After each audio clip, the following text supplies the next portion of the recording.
Hello everyone. तो आप लोग का स्वागत है लक्ष्य स्टडी प्लानट के इस नए वीडियो में। तो आज की वीडियो में हम आपसे बात करने वाले हैं विद्युत विभव एवं संधारित्र में विद्युत द्विध्रुव के कारण किसी बिंदु पर विद्युत विभव की गणना कैसे करेंगे। ठीक है, तो आपका चैप्टर है विद्युत विभव एवं संधारित्र। इससे पहले हम आपको बताए थे विद्युत विभव के बारे में कि किस प्रकार से हम लोग निरक्ष पर विद्युत विभव निकालते हैं और फिर किस प्रकार से हम लोग अक्ष पर विद्युत विभव ज्ञात करते हैं। तो हम लोगों ने कल पढ़ा था कि विद्युत द्विध्रुव के कारण निरक्ष पर विद्युत विभव की गणना किस प्रकार करेंगे। तो इसका हमने यहाँ पर प्रूफ दिया था और इसके बाद अंतिम में दो मेरा समीकरण निकला था। यहाँ पे इक्वेशन फर्स्ट निकला है यहाँ पे, ठीक है, यहाँ से देख सकते हैं आप। और उसके बाद इक्वेशन हमने यहाँ पर 2 निकाला था, इस स्थान पर देख सकते हैं इक्वेशन 2। और लास्ट स्टेप में हम क्या किए थे यहाँ पर कि दोनों को जोड़े थे तो v का मान कितना आया था 0। ये किस स्थिति में था, तो ये था आपके नॉन एक्सिस पर। ठीक है, तो आज की वीडियो में ले चलते हैं आपको। तो आज की वीडियो में हम बात करेंगे किसी भी पॉइंट पर, यानी एक स्पेशल केस आपको अब नहीं रखना है कि अक्ष पर निकालना है या निरक्ष पर निकालना है। आपको अब किसी भी बिंदु पर यानी एट एनी पॉइंट, यानी ना एक्सिस यानी ना 0 डिग्री पर ना नॉन एक्सिस यानी 90 डिग्री पर, अब आपको किसी एंगल यानी थीटा एंगल पर निकालना है, यानी आर थीटा एंगल पर। ठीक है, तो आइए उसके लिए हम क्या करते हैं देखते हैं। तो सबसे पहले हम एक विद्युत द्विध्रुव लेते हैं, क्योंकि विद्युत द्विध्रुव के कारण ही बनने वाला है ये। तो सबसे पहले हम क्या किए कि एक विद्युत द्विध्रुव लिए जिसका नाम हम क्या रखेंगे ए बी। सब में सेम हम यहाँ पर लिए हैं ए बी, एक हम विद्युत द्विध्रुव ले लिए। ठीक है, दोनों पर का आवेश दर्शा दिए -q से +q। दोनों के बीच की दूरी आपको पता होना चाहिए कितना होता है 2n। ठीक है, उसके बाद यहाँ क्या है कि हम उसके बाद क्या करते हैं, आपको ध्यान होगा कि इसके हम मध्य बिंदु को चुनते हैं। मध्य बिंदु O जैसे ही लेंगे, अगर 2a दूरी लेंगे तो a लिखिए, तो यहाँ पर a दूरी हो जाएगा और इधर भी a दूरी। और यहाँ से अब अक्ष के साथ कुछ एंगल बनाते हुए कोई हम पॉइंट लेंगे। मान लेते हैं कि यहाँ पर कोई पॉइंट लिए M। ठीक है, और इस M पॉइंट जो है वो कितनी दूरी पर है, तो R दूरी पर। कितनी दूरी पर, R। और यहाँ से एंगल बन रहा है आपका थीटा, तो यह कोऑर्डिनेट यानी यह नियामक कितना हो जाएगा r, थीटा। ठीक है, यहाँ तक तो आपको समझ में आ गया होगा कि हमने कोई भी एक जनरल कंडीशन लिया थीटा और r दूरी पर कोई भी बिंदु लिया, ना एक्सिस पर लिए हैं ना नॉन एक्सिस पर लिए हैं। अब यहाँ पर हमको निकालना है आपको विद्युत विभव, यानी किस प्रकार आप विद्युत विभव क्या कर सकते हैं, निकाल सकते हैं इस पॉइंट पर। अब इसको सीखना है। तो इसके लिए सबसे आसान मेथड क्या है कि आप इसको घटक में तोड़ दें, यानी कंपोनेंट में अगर डिवाइड करने अगर आपको आ रहा है तो आपको ये समझ में आएगा, नहीं तो आपको परेशानी होगी। चलिए देखते हैं क्या करते हैं। इसको सबसे पहले कंपोनेंट में तोड़े। यहाँ पर थीटा एंगल बन रहा है तो हम क्या किए, द्विध्रुव आघूर्ण को उसके घटकों में तोड़ दिए। ठीक है, ये एक घटक टूटा और इसका नाम रखें, और ये जो है इसको हम y एक्सिस मान लेंगे, और ये जो है ये आपका द्विध्रुव आघूर्ण उसको x एक्सिस, इसके सापेक्ष। ये चूंकि तिरछा चिन्ह था तो इसके हिसाब से अगर 90 बनाना है तो इसके हिसाब से इसके लिए भी क्रॉस चिन्ह खींचना होगा। तो यहाँ जिस एंगल के साथ थीटा बन रहा है उसको हम लोग कॉस बोलते हैं। चूंकि इस पॉइंट को मान लीजिए कि ये P पॉइंट है, मध्य बिंदु इस बार हम मान लीजिए कि P लिए हैं यहाँ पर। ठीक है, आपको आसानी होगी। तो यहाँ से हो जाएगा आपका P cos थीटा और ये वाला पार्ट हो जाएगा P sin थीटा। ठीक है, तो इस तरह से आपको फिगर इसमें ड्रॉ करना पड़ेगा। अगर आपको फिगर में थोड़ा परेशानी हो रहा है तो कोई बात नहीं है, आपको हम फ्रेश फिगर एक यहाँ पर इसी फिगर को इस तरह से हम दर्शा के लिख सकते हैं। तो आपका फिगर है, इस तरह से भी इसको हम बना सकते हैं।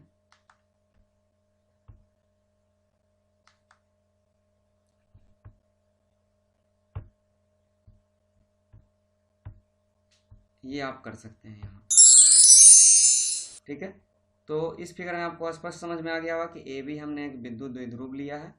यहाँ पर देख सकते हैं एक आवेश -q, दूसरे आवेश है +q, और बिंदु ओ यहाँ बिंदु P से r दूरी पर एक बिंदु M लिए हैं। यहाँ का कोऑर्डिनेट हो जाएगा r, थीटा। उसके बाद जब इसको घटक में तोड़े हैं तो क्या निकला है P cos थीटा और P sin थीटा।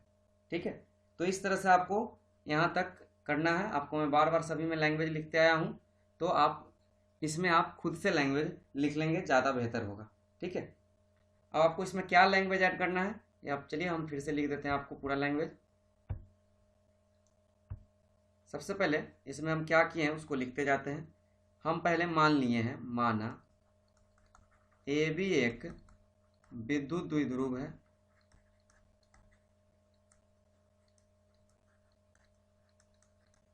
ठीक है, जिसकी लंबाई कितनी है 2L है, ये लिख देंगे, जिसकी लंबाई 2L है।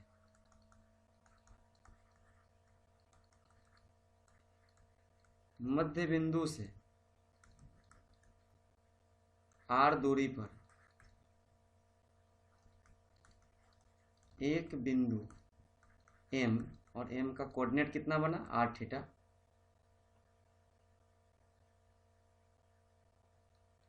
लिया, जो अक्ष के साथ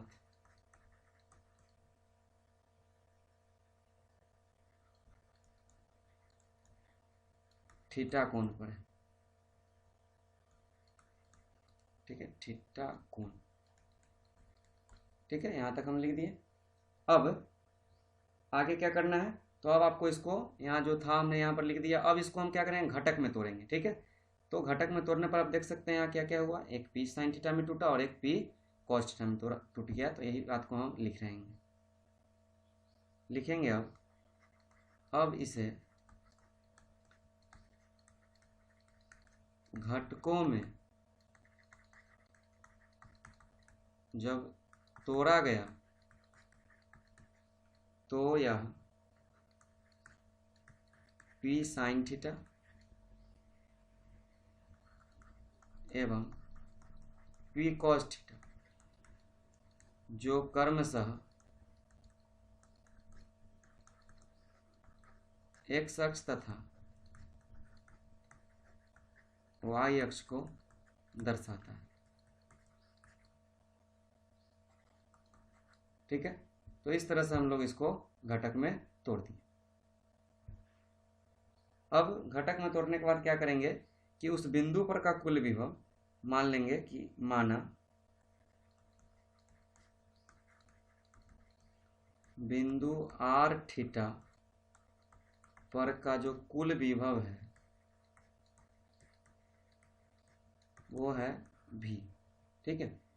इसीलिए v बराबर, तो चूंकि अगर आप फिगर अगर ध्यान से देखेंगे तो आपको समझ में आएगा कि अगर यहाँ पर नॉन एक्सिस पर है तो हम क्या करते हैं कि एक्सिस और नॉन एक्सिस दोनों को जोड़ लेंगे, तो ये बीच का एरिया निकल जाएगा। नॉन एक्सिस यानी ये 90 डिग्री यहाँ से ऐसे आएगा इस तरह से, और यहाँ पर ही एक्सिस है, तो ये दोनों एरिया को अगर हम यहाँ इस तरह से अगर जोड़ ले तो ये टोटल एरिया निकल जाएगा, यानी एक्सिस और नॉन एक्सिस को मिलाकर इस बिंदु के लिए हम लोग विचार करेंगे, ठीक है।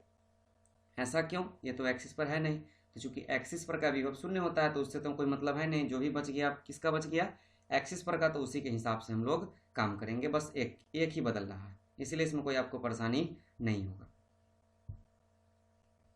तो v बराबर हो जाएगा v अक्ष जोड़ v निरक्ष।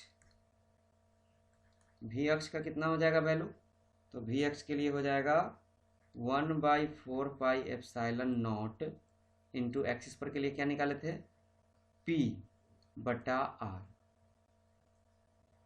स्क्वायर, ठीक है। और यहाँ पर हम लगा देते हैं cos थीटा। cos थीटा क्यों लगा, तो आपको पता है निरक्ष पर तो होता है शून्य, ठीक है। अगर यहाँ हम थीटा लगा दिए, अगर थीटा का मान 90 रख दीजिए, निरक्ष के लिए कितना रखते हैं 90, तो cos 90 जीरो, यानी पूरा टर्म कितना हो जाएगा जीरो। और एक्सिस का क्या फॉर्मूला होता है 1/4πε0 into P by R square, तो यहाँ सीधे अगर यहाँ थीटा की जगह जीरो रख दे, एक्सिस का मतलब होता है थीटा का मान कितना जीरो, ठीक है, कि कोई भी एंगल नहीं बनेगा वहाँ से मध्य बिंदु से, तो थीटा जीरो रखने पर ये 1/4πε0 into P by R square रख सकते हैं, इसीलिए डायरेक्ट हम यहाँ रख दिए cos थीटा, ठीक है। तो इस तरह से हमको निकल गया v टोटल, यानी कुल विभव उस पॉइंट का, ठीक है। यानी इसको अगर एक स्टेप और बढ़ाए तो क्या होने वाला है, तो यहाँ पर होगा v बराबर 1/4πε0 इंटू पी कॉस थीटा बटा आर स्क्वायर। जीरो में जोड़ने से कोई फर्क नहीं पड़ेगा, यहाँ आपका गुणा का चिन्ह, ठीक है।